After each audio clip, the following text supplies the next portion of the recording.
What are you hoping to get out of Ohtani today? 2 innings? Um, so 2 innings is like 30 pitches. So if he can, so my understanding on how this is going to kind of go with Otani is he might be an opener for a month and a half. I mean, he might develop his arm strength that way to try to get to 3 innings, to 4 innings, to 5 innings, right? So don't.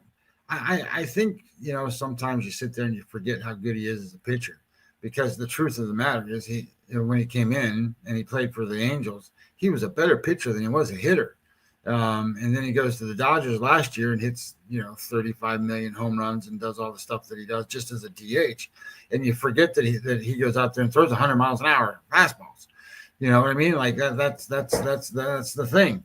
So um, so what I think you're going to get here is I think you're going to get at least 1 inning out of him tonight, and you might get 2 innings out of him tonight, depending on how the first inning goes. But these guys, I'm telling you, Jeff, like I'm not as worried about Gilbert as I am Ohtani.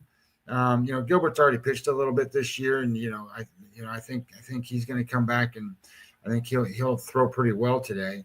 But Ohtani, he's got to make it through 1 inning.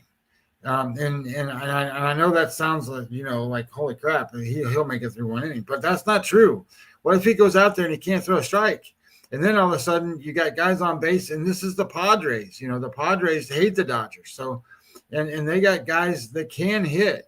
So, and they're not afraid of Ohtani. Ohtani's pitched against the Dodgers once. He threw a game score 40 against them. Against the Padres. He wasn't any good against the Padres. The Padres hit him. So I think this is one of those spots where you sit there and you just kind of go, this number, my mind, the number's wrong. I think Cease, if you look at his numbers, he got off to a really bad start.